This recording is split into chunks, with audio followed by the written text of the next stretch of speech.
Innanzitutto benvenuti a tutti, seconda puntata della stagione e già ci dedichiamo a rispondervi perché in effetti nel corso del tempo ci sono arrivati tantissimi interventi molto interessanti e era giusto appunto raccoglierli in una puntata, anche perché i temi che attraversano questi interventi sono veramente tanti e quindi anche noi li abbiamo suddivisi in vari capitoli. E volevamo cominciare appunto da uno dei crucci principali dei nostri ascoltatori, cioè la tecnica, e volevo partire appunto dai circuiti integrati. E leggo la domanda. Di op-amp integrati ce ne sono di tantissimi tipi e con diverse implementazioni circuitali. Qualcuno ne parla solo male, ma non ci sono anche esempi positivi? Non vengono poi utilizzati nelle apparecchiature professionali di registrazione? E poi, non ho fatto ascolti comparativi, ma i moderni operazionali, alcuni in particolare nel catalogo Texas Instrument, hanno prestazioni assolutamente di rilievo. Mi pare un pochino eccessivo mettere in secondo piano tali componenti. Queste due domande, pur se apparentemente diverse, in realtà toccano un unico tema, per cui meritano per certi versi un'unica risposta. Ecco. E terrei a ricordare o magari mettere con evidenza maggiore, migliore, quello che era stato detto all'inizio in una precedente puntata. Ovvero che se da una parte abbiamo le apparecchiature realizzate a componenti discreti, dall'altra quelle realizzate a circuiti integrati, non è detto che le apparecchiature realizzate a componenti discreti siano solo per questo motivo sempre indubbiamente superiore a quelle realizzate a circuiti integrati. Dal mio punto di vista e per quello che riguarda la mia esperienza, posso affermare che se vogliamo arrivare al vertice della prestazione, quindi allo stato dell'arte di ciò che l'elettronica a stato solido ci può consentire di realizzare, di offrire, di ottenere in termini di prestazioni sonore, si possono raggiungere solo con un sapiente uso di una circuitazione a componenti discreti, la cui complessità non è piccola, ci sono molti punti su cui intervenire, la scelta della componentistica attiva, componentistica passiva, la topologia circuitale, i punti di lavoro. Mettere a punto una circuitazione di questo tipo richiede mesi se non anni di sviluppo costante per affinare singoli dettagli e una selezione direi quasi spietata di componenti che vengono utilizzati. Se invece rimaniamo nell'ambito della prassi e quindi delle apparecchiature più diffuse sul mercato, ribadisco quello che ho appena detto, ecco, che non è detto che un'apparecchiatura realizzata a componenti discreti sia per forza di cose superiore a una realizzata a circuiti integrati. Sotto questo aspetto potrei citare un aneddoto, se ti ricorderai perché per certi versi rappresenti anche tu, rappresenta un po' l'emblema di questa situazione.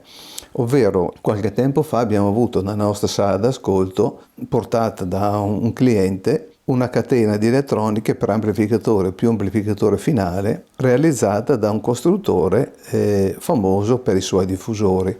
Un costruttore che realizza sia diffusori che elettroniche. È stato veramente disarmante sentire come queste elettroniche contaminassero e degradassero il segnale musicale veramente al limite della sopportazione. Era quasi una sofferenza fisica ascoltare il suono riprodotto attraverso quella catena, nel senso che l'elettronica a stato solido che utilizzavano, pur se a componenti discreti, aveva un'impronta molto netta in termini di degradazione di qualità di ascolto, di piacevolezza d'ascolto, di grana, di riduzione della dinamica, cioè non c'era un unico parametro che non fosse contaminato. Nota a margine, ci siamo guardati in faccia io e Alberto, formulando quasi contemporaneamente la stessa domanda, ovvero come sia possibile che un costruttore che fa diffusori apprezzati e affermati realizzi, commercializzi e utilizzi delle elettroniche così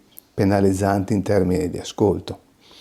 E analizzando i circuiti che vengono utilizzati, anche nel preamplificatore utilizzano una circuitazione completamente a componenti discreti. Per chi ha fatto un certo percorso e ha capito qualcosa, basta osservarla per capire che sono completamente fuori strada, però era realizzata a componenti discreti. Questo per ribadire che non è una contrapposizione così netta, discreti piuttosto che integrati, bisogna vedere come è fatto. Ritornando nell'ambito dei circuiti integrati, è vero ciò che hanno affermato gli ascoltatori che hanno poi posto queste domande. Nel panorama dei circuiti integrati operazionali ce n'è una quantità, sarei tentato di dire sterminata, forse qualche migliaia di componenti possono essere utilizzati in questo ambito. Si va dai circuiti integrati, in qualche modo general purpose, che possono essere utilizzati sia in ambito audio che strumentazione o in ambiti totalmente diversi, sia apparecchiature, specialmente da parte della vecchia Bud Brown, che poi è stata acquisita dalla Texas Instrument, dedicati e progettati con un occhio di riguardo, se non specificatamente per l'uso audio. Presentano tassi di distorsione veramente molto bassi.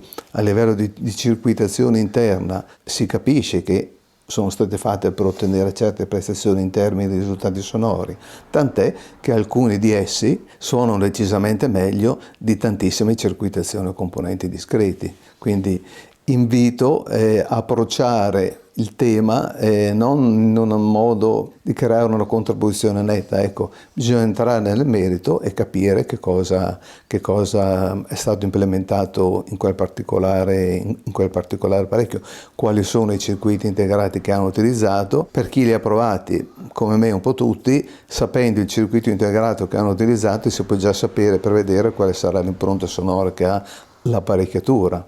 Le varie operazioni che si possono fare a livello complementare, quindi l'alimentazione, il layout del circuito, piuttosto che la scelta di pochi componenti passivi intorno, offre al progettista un margine di manovra direi abbastanza ristretto, quindi non è che può essere stravolto completamente il carattere sonico di uno di questi oggetti. Come fa giustamente a notare un ascoltatore, la quasi totalità di tutte le apparecchiature professionali che vengono utilizzate negli studi di registrazione e aggiungo io anche negli strumenti di misura, utilizzano come front-end analogico dei circuiti integrati. Non escludo, anzi mi auspico, e sentendo i risultati sonori di alcune etichette di registrazione ci possono essere alcune console realizzate sapientemente a circuiti con della componentistica discreta, ecco, ma buttando lì un numero direi che il 99% delle apparecchiature in ambito professionale utilizzano i circuiti integrati. E questo purtroppo è un po' anche un limite pesante e consistente, perché dalla parte della riproduzione noi possiamo cercare di fare tutto il meglio che possiamo, ma se in sede di registrazione sono state utilizzate apparecchiature che presentano sul percorso del segnale un grandissimo numero di questi componenti, capite che il segnale viene sempre di più degradato. Talvolta poi c'è anche un altro aspetto da considerare. All'interno delle apparecchiature professionali e delle apparecchiature per registrazione, in qualche modo partendo dal presupposto implicito che in circuito integrato sia un amplificatore quasi teoricamente perfetto, ne vengono messi in serie al segnale una quantità decisamente sovrabbondante. È molto raro vedere delle apparecchiature in cui il progettista si sia posto il problema di cercare di limitarne il più possibile il numero. Un po' perché il loro costo è relativamente contenuto, un po' perché dal punto di vista funzionale può essere comodo utilizzarli in più stadi. Penso non sia difficile o fuori strada immaginare che in un processo di registrazione il segnale incontri sul suo percorso quasi una decina di questi oggetti, e tenendo conto che ne basta uno per mortificare alle volte completamente il segnale, averne 10 ma se ascoltiamo con orecchio critico parecchie etichette discografiche capiamo che dietro c'è un problema serio di questo genere. Veniamo ora a una domanda interessante sulla classe A e ve la leggo. Non vedo nelle sue proposte nessuna realizzazione in classe A, forse perché non le ritiene valide? Allora, il discorso non è tanto ritenere valido o meno una soluzione di un'amplificazione in classe A, quanto il fatto che sia realmente utile. Come immagino tutte le persone che seguono questo canale abbiano una vaga idea del fatto che la classe A avrebbe come vantaggio il fatto di non spegnere completamente i dispositivi di uscita, i dispositivi di alimentazione positiva e quelli di alimentazione negativa quando il segnale attraversa lo zero. I componenti, essendo sempre polarizzati, non sono mai costretti a essere spenti per poi essere riaccesi. E se facciamo un piccolo escursus storico, sicuramente i primi dispositivi che erano si sono affacciati sul mercato a stato solido negli anni 60-70 avevano sicuramente molti limiti, quindi a livello di caratteristiche, di velocità, di capacità e di tempi di commutazione si poteva percepire l'influenza di questo meccanismo di accensione e spegnimento sul risultato finale di ascolto, anche perché all'epoca venivano utilizzate delle polarizzazioni magari un po' scarse per non far scaldare troppo il dispositivo. Con la componentistica attualmente disponibile, i tempi di commutazione, quindi i tempi di accensione e di spegnimento, sono così rapidi che durante l'evolvere del segnale musicale, prima che il segnale musicale passi attraverso lo zero, il dispositivo complementare ha avuto tutto il tempo di entrare in conduzione e essere pronto a cogliere e fornire la corrente che il carico ha bisogno, per cui tenerli sempre costantemente polarizzati entrambi alla fine diventa uno spreco di energia molto consistente. Un amplificatore in classe A ha il massimo del suo rendimento quando sta lavorando a piena potenza. Se sta lavorando a piena potenza, possiamo dire che il 70% della potenza che lui assorbe dalla rete va a finire al carico. Il 30% viene dissipato in calore. Quando sta suonando basso volume, quasi il 100% della potenza che assorbe dalla rete elettrica viene dissipata in calore. Se questo potesse consentire, offrire delle prestazioni sonore mirabolanti e che ci consentissero veramente di fare un salto in avanti nella qualità di riproduzione, potrebbe anche forse essere preso in considerazione questo aspetto, ma in realtà dal mio punto di vista, per quello che è la mia esperienza, no, la questione non è in questi termini. Ciò non vuol dire che un'apparecchiatura che sia polarizzata in classe A e lo confrontiamo con un'apparecchiatura praticamente identica polarizzata in classe B, debba suonare in modo uguale. Sicuramente non suoneranno in modo uguale, ma non tanto per il fatto della classe A e della classe B, ma quanto per il fatto che un dispositivo di potenza, se è polarizzato per avere una corrente di riposo, mettiamo di 100 mA, avrà delle caratteristiche fisiche e quindi una ripercussione sulle caratteristiche di ascolto di un certo genere. Se lo polarizziamo con delle correnti di riposo di qualche ampere, queste sue caratteristiche sicuramente variano e quindi si ripercuote sul risultato finale. Non è detto che una delle due sia per forza di cose meglio. Ma questa differenza sonora non è tanto legata al meccanismo della classe A o B, ma quanto dalla corrente di polarizzazione. Un altro aspetto importante poi è il fatto che un'apparecchiatura in classe A, quindi che assorbe costantemente dalla sezione di alimentazione una grande quantità di corrente, in qualche modo stressa l'alimentazione in modo molto maggiore rispetto a quello che può stressare un'amplificazione in classe AB.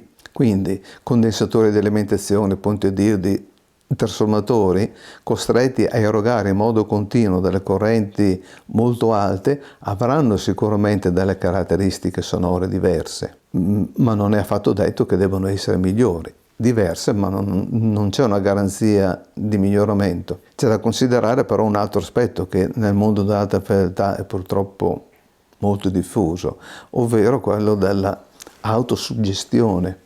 Ci sono alcuni termini, alcuni concetti che per sedimento storico in qualche modo fanno scattare l'idea che la presenza di quella soluzione tecnica o di quella particolare caratteristica in quel modo sia un'equazione e dire suono migliore rispetto a chi non ha questa caratteristica.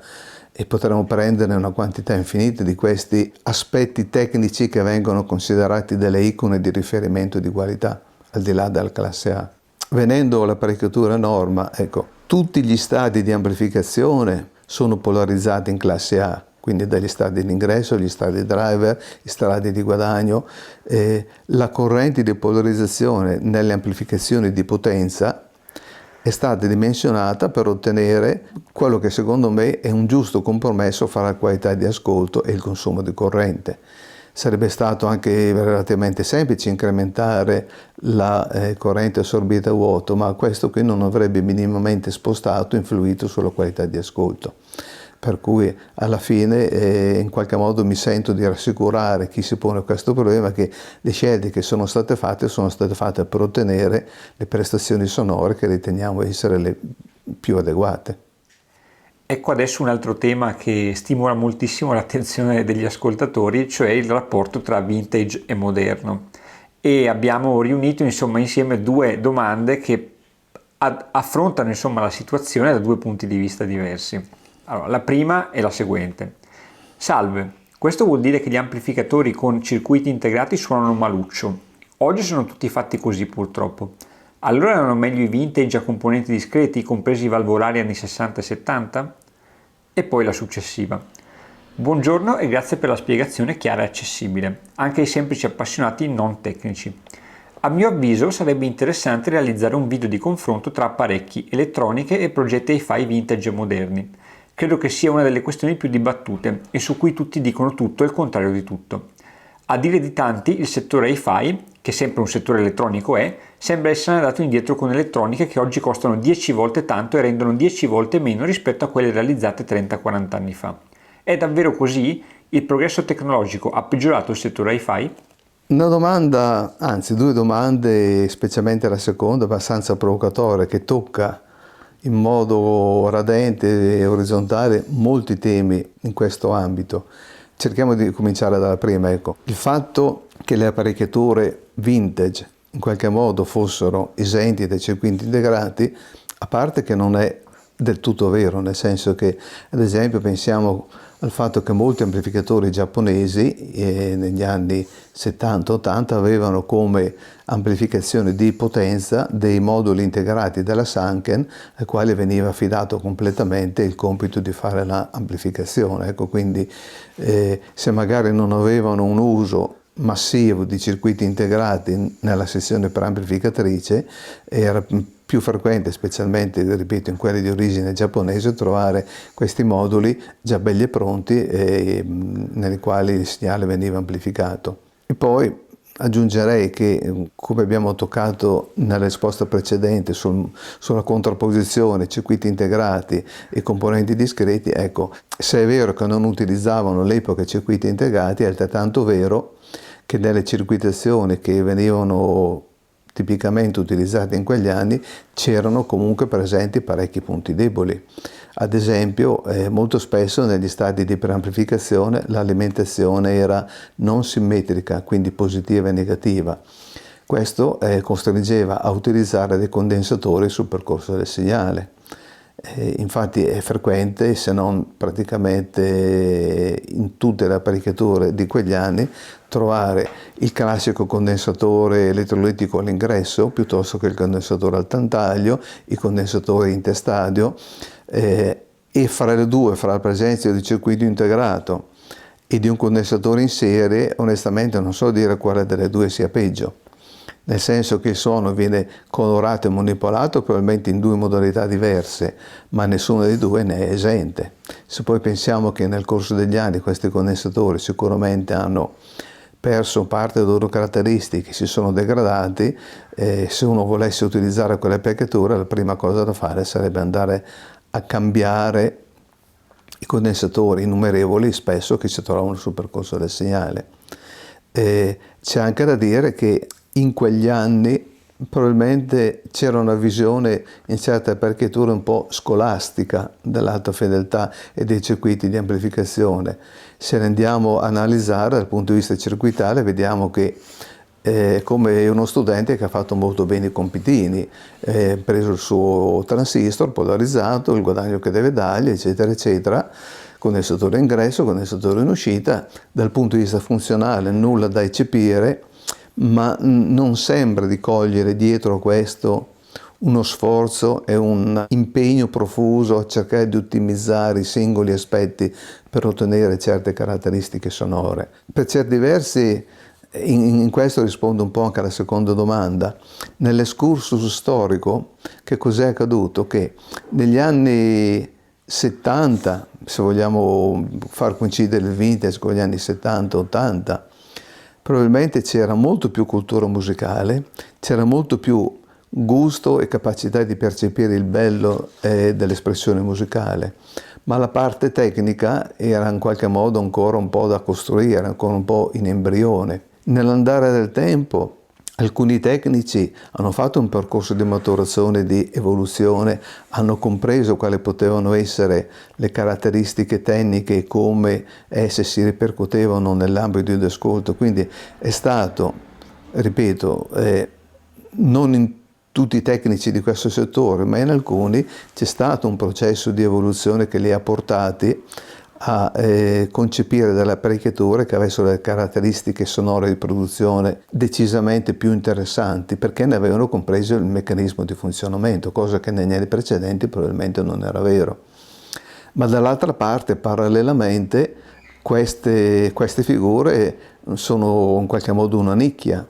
La massa del mercato in qualche modo è contaminata dall'operazione del marketing, da tanti aspetti che si sono nel corso del tempo inseriti all'interno. Un decadimento anche del gusto del bello e della cultura musicale, della capacità e del desiderio di ricercare alcune espressività musicali, in qualche modo dal punto di vista della qualità di riproduzione gli oggetti si sono molto impoveriti, pur magari essendo dal punto di vista tecnico più raffinati.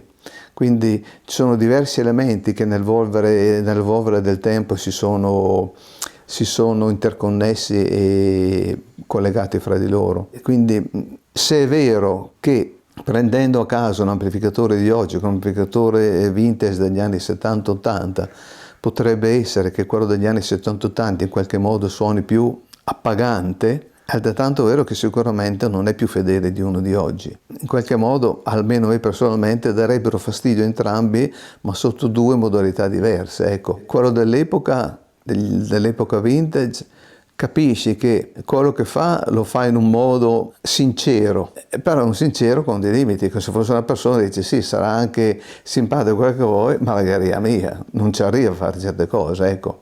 E dall'altra parte trovi degli oggetti che sono probabilmente interessanti dal punto di vista tecnico, ma hanno delle caratteristiche sonore che sono troppo intellettuali, troppo mentali, troppo tecniche e spesso assolutamente slegate dall'espressività musicale. Se fosse una persona, dice una persona molto intellettuale, rigida, un premio Nobel, ma se ci devo stare vicino più di un quarto d'ora, dopo un po' mi passa anche la voglia, ecco. Quindi sono due meccanismi diversi. Ecco, c'è anche l'aspetto toccato nella seconda domanda di quello che riguarda il prezzo. Abbiamo toccato diverse volte nel corso delle ultime puntate il discorso del prezzo dell'alta fedeltà, o almeno di alcuni prodotti o della tendenza che ha il mercato polarizzarsi su dei prezzi che onestamente trovo molto difficoltà a tentare di giustificare. Però questa è una dinamica che esiste non solo nell'alta fedeltà, esiste in tanti altri settori, in qualche modo è un po' una tendenza dello sviluppo storico. Probabilmente in quegli anni si faceva anche lo sforzo di rendere tutto ciò che veniva prodotto, ciò che veniva fatto, accessibile. È come se dal punto di vista etico ci fosse stato da parte di chi costruiva, progettava, metteva sul mercato qualcosa, anche il desiderio, sì, di trarne un guadagno, ma comunque di dargli una diffusione e di renderlo il più accessibile possibile. Attualmente mi sembra di vedere una gran penuria di questo intento. C'è più polarizzazione su creare delle icone, qualcosa che solo in virtù del prezzo venga scambiato come un oggetto di qualità, ma poi se entriamo nel merito non è detto che sia così. Infatti ripeto quello che ho detto più volte, ecco, la legge numero 1 dell'alta fedeltà, a mio avviso, che dovrebbe essere ben scolpita nella mente di chi frequenta questo settore, è che non c'è nessuna garanzia che esista una relazione fra il prezzo di un oggetto e la sua qualità sonora. Sono due ambiti che sono quasi completamente scorrelati. Esiste una ipotesi di relazione fra il prezzo di un oggetto e la sua complicazione costruttiva e la sua qualità di finitura, ma né la qualità di finitura né la complicazione costruttiva sono una garanzia di avere un certo risultato sonoro. Quindi bisognerebbe sempre approcciare le cose con mentalità molto aperta, cercando di non farti condizionare attraverso che può riguardare l'ambito economico e il prezzo di un prodotto. Altro tema spinosissimo, la fase elettrica. Scusate se ogni tanto nella lettura mi inciampo, ma spesso sintassi e punteggiatura non sono correttissime nei commenti YouTube. Allora, tutte le elettroniche funzionano in continua. Per adattarle alla rete elettrica di casa si usano trasformatori o alimentatori switching, i quali separano galvanicamente le tensioni. Che c'entra la fase della rete elettrica non lo so. Gira la fase come vuoi, ma sempre un positivo e negativo fisso trovi dopo il ponte a diodi. Che dire rispetto a questa domanda? Una delle cose che mi rimane misteriosa è come, nonostante abbiamo toccato più volte l'argomento, devo dire con regolarità degna di miglior causa, arrivano domande di questo genere. Quindi cerchiamo di riassumere ancora brevemente l'ambito della questione. Prendiamo una catena di ascolto il più semplice possibile, lettore CD e amplificatore integrato. Hanno tutti e due un cordone di alimentazione, il quale deve essere messo dentro in una presa. Mettiamo che nel nostro muro abbiamo una presa con due frutti, dobbiamo inserire questi due cavi. Abbiamo 4 combinazioni possibili, tutte e due sopra, tutte e due sotto, uno sopra di qua, uno sotto di là, eccetera. Il numero combinazione è 2 elevato al 2 il numero dell'apparecchiatura coinvolto. Abbiamo 4 permutazioni possibili. Se a un ascolto attento, mettiamo di essere ad esempio al buio, abbiamo un nostro amico vicino dove ci sono le prese che stacca le prese dopo aver spento gli apparecchi, gira, riaccendiamo l'apparecchio, riascoltiamo i 10-15 secondi della musica che stavamo ascoltando prima, abbiamo 4 ascolti da comparare. Di questi 4 ascolti da comparare, ce ne sarà sicuramente uno che è, fra virgolette, il migliore, ovvero il verso con cui la spina viene inserita si ripercuote nell'ascolto. Allora, apparentemente, in prima approssimazione, ciò che dice l'ascoltatore è vero, ovvero all'interno di una picchiatura tipicamente abbiamo un trasformatore di alimentazione, ponte diodi, condensatori, per cui se andiamo a misurare con un volmetro vediamo che abbiamo una tensione continua. Mettiamo per esempio più o meno 50 volt rispetto a massa. Se io giro il verso della spina ho ancora più o meno 50 volt rispetto a massa, lo posso girare tutte le volte che voglio, ma avrò sempre quella tensione. Se la tensione di rete rimane stabile, se fluttua la tensione di rete magari avrò 51 invece che 49, ma sempre comunque la stessa tipologia di alimentazione. Il lettore in questione si chiede, per certi versi giustamente, ma in un modo un po' troppo superficiale, se la tensione di alimentazione all'interno della picchiatura rimane la stessa, cosa cavolo ci azzecca il fatto che io giri la spina in un modo o nell'altro? Apparentemente il suo discorso non fa una piega e apparentemente sembra che chi dice che sente le differenze d'ascolto sia quantomeno rincitrullito o fra un ascolto e l'altro si sia avuto più di un grappino e quindi vede l'evolvere il segnale musicale dei vari ascolti sempre diverso. Cosa non prende in considerazione la persona che ha formulato questa ipotesi? Il fatto che nella costruzione di un'apparecchiatura, sia che abbia un trasformatore, sia che abbia un DC-DC converter all'interno, esistono degli elementi di asimmetria, ovvero in qualche modo il percorso che fa il segnale di alimentazione del neutro. Ricordo che il neutro è quello che se dovessimo andare a misurare ha una tensione che è molto vicina alla tensione di messa a terra, perché il neutro nella cabina di trasformazione è messo a terra per questioni di sicurezza. Quindi dicevo, il percorso che fa il cavo di alimentazione del neutro, il cavo di alimentazione della fase, sono percorsi che dal punto di vista fisico sono diversi. E poi anche all'interno del trasformatore e dei DC-DC converter ci sono delle asimmetrie. Queste asimmetrie in qualche modo si ripercuotono su tutta l'apparecchiatura e quello che si ripercuote all'ascolto è proprio l'effetto di queste asimmetrie. Se volessimo fare l'esempio di un'automobile, è come se il verso della spina dell'amplificatore comanda la ruota di destra, il verso del lettore CD comanda la ruota di sinistra, se uno tira da una parte e uno tira dall'altra, oppure tutti da una direzione oppure tutti dall'altra, sentiamo che il comportamento dinamico dell'automobile non è esattamente lo stesso. Capisco l'osservazione di questa persona perché dal punto di vista intellettuale di primo acchito dice entri in un trasformatore e finisce lì. No, non è esattamente così, o lo è solo in modo apparente. Ci sono diversi aspetti tecnici dei quali si potrebbe entrare in dettaglio, ma non è questo il contesto, che giustificano e spiegano questo meccanismo. Quello che però mi lascia più,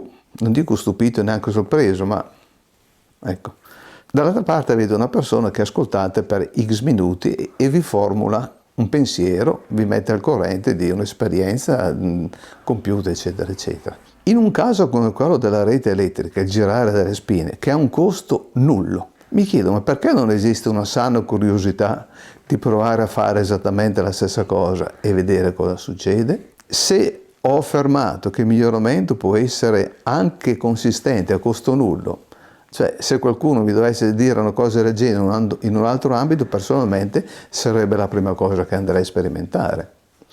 Anche se fosse a pagamento e fosse un costo accessibile, se la persona che mi sta proponendo questo è una persona alla quale io in qualche modo do fiducia e considero autorevole quello che mi dice, mi sembra la cosa più spontanea e più elementare da fare. Qualcuno poi in altri commenti in qualche modo ha fatto dell'ironia sull'entità dei fenomeni coinvolti. Ecco, mi ricordo che in una delle puntate precedenti avevo accennato al fatto che una persona all'interno della sala d'ascolto aveva girato il verso dell'alimentazione intanto che io stavo salendo la scala, e dalla scala mi sono accorto perfettamente che succedeva questo. E lì, apriti cielo, ecco, questa persona se ne era accorto anche quando andava a prendere il giornale dall'edicolante che la moglie aveva girato il verso della spina. A parte che sono espressioni di cattivo gusto, ma sono anche poco utili. Nel senso, piuttosto, se reputi che ciò che ti sta dicendo una persona non ha nessuna importanza, va bene, non ascoltarla e fine. Ecco. Detto questo, posso assicurare, e ribadisco per l'ennesima volta, che il cambiare il verso della spina di un'apparecchiatura in una catena è percepibile anche nella stanza a fianco. Un mio collaboratore, Andrea, spesso dall'altra parte con la porta chiusa, quando stiamo mettendo a posto l'impianto, viene di qua e ci chiede ma non è in fase di impianto, e c'ha ragione perché stiamo ancora sperimentando, ma è immediatamente riconoscibile la cosa. Esistono però delle catene d'ascolto così male assortite o con dei fenomeni di limitazione della qualità, dei colli di bottiglia così importanti che in qualche modo mascherano questo effetto. Quindi potrei dare questa indicazione: se all'interno della vostra catena di ascolto, quando girate il verso della spina, non sentite nessuna differenza, secondo me è il caso serio di preoccuparsi, perché due sono le possibilità: o non state ascoltando nel modo corretto, oppure non avete l'abitudine e l'educazione all'ascolto per cercare di essere in grado di capire cosa succede come differenza.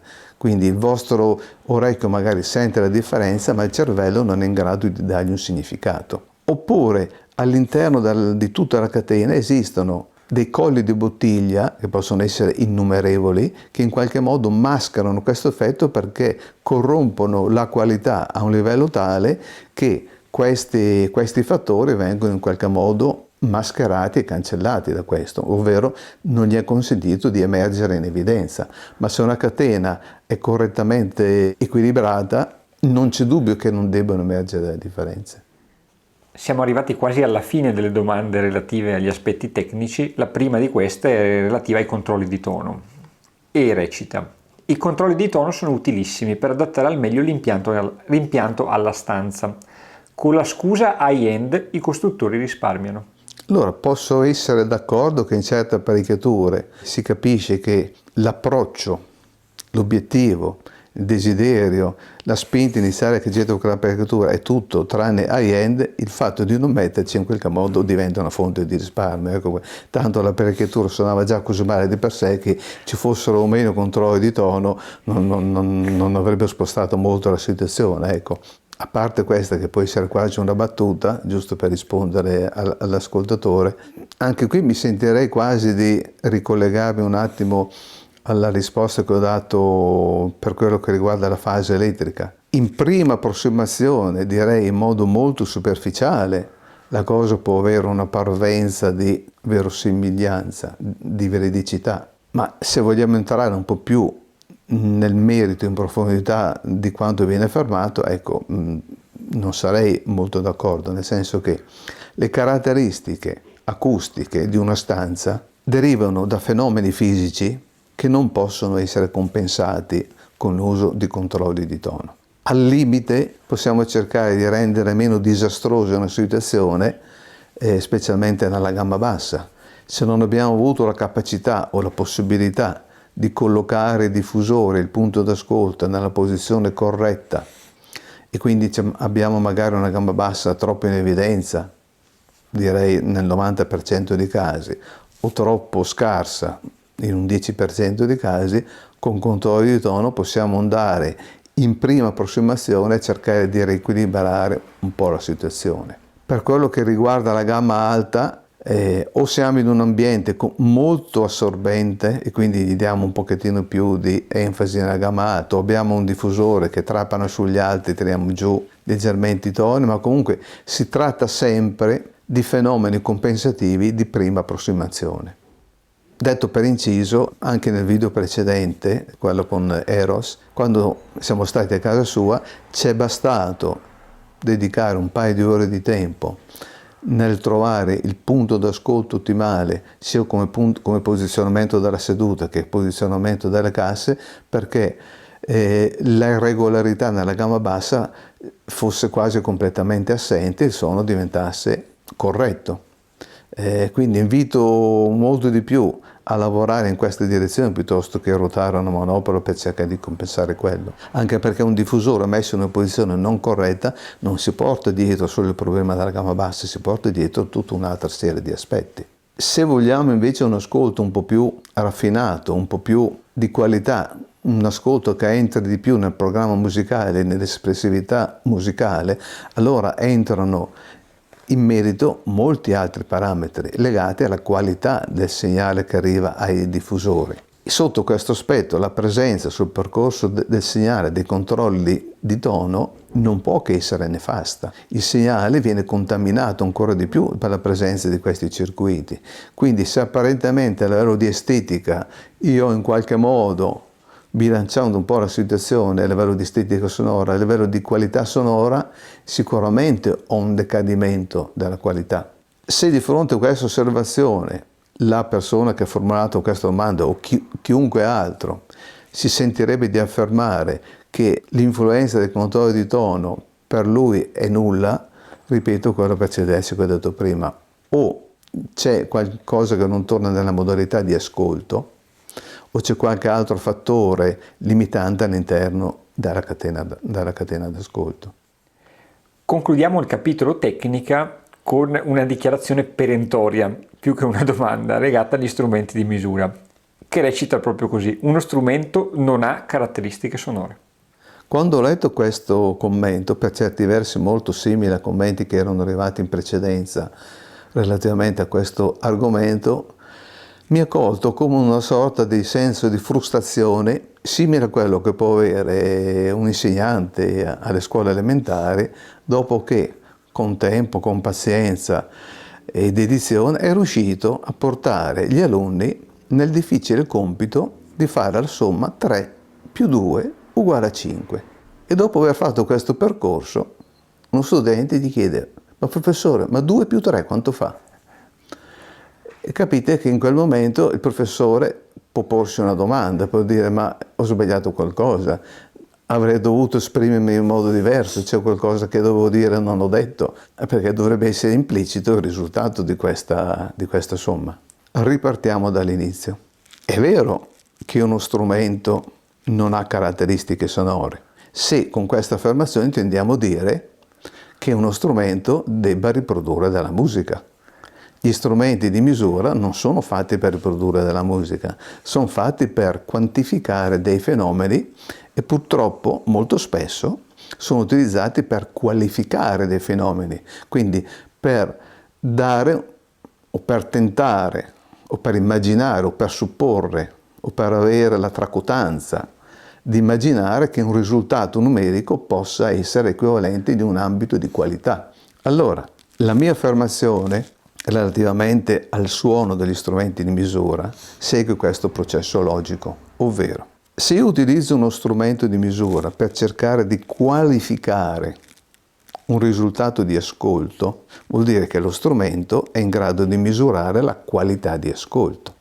Ma se all'interno di questo strumento io utilizzo delle circuitazioni che, se utilizzate nell'ambito audio, mi danno una degradazione consistente della qualità di ascolto, ovvero il suono che esce da questa circuitazione, un suono che fa schifo, scusate la sintesi. Come posso avere la pretesa che questo strumento sia in grado di qualificare un segnale che viene all'ingresso, se al suo interno degrada così tanto il messaggio sonoro da ottenere un abominio d'ascolto? Non mi sembrava che il concetto fosse così difficile da comprendere. Spero adesso di averlo espresso in altre parole sia più immediata la comprensione.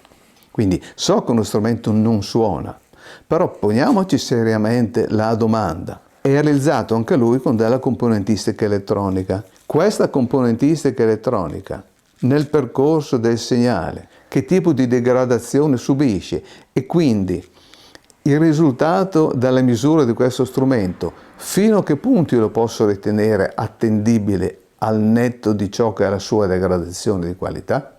Farò un esempio veramente molto semplice. Se noi avessimo una bilancia precisa anche al millesimo di grammo, ma il contenitore nel quale appoggiamo le cose da misurare ha un suo peso, una sua tara di 10 grammi, qualunque risultato io vada a prendere non è il risultato reale, potrà anche essere in qualche modo con una risoluzione molto spinta alla quinta cifra decimale, ma è tarato, sbagliato d'origine dal fatto che quello strumento già ha una sua influenza.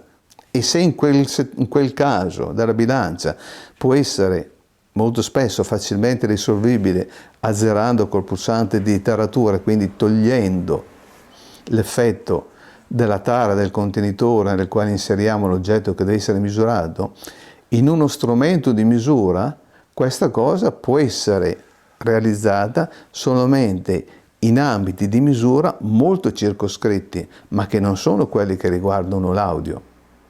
Per cui bisogna prestare molta attenzione a quell'aspetto. Ripeto quello che dissi già nelle 3 puntate dedicate alla misura. Un conto è quantificare un fenomeno, un conto è qualificare un fenomeno. Sono 2 concetti fondamentalmente diversi. Benissimo, abbiamo esaurito le domande relative alle questioni più tecniche, ma ce ne sono molte altre e le affronteremo nelle prossime puntate. Intanto vi ricordo di iscrivervi al canale e di attivare la campanella per non perdervi i prossimi contenuti. E grazie mille. Grazie a voi.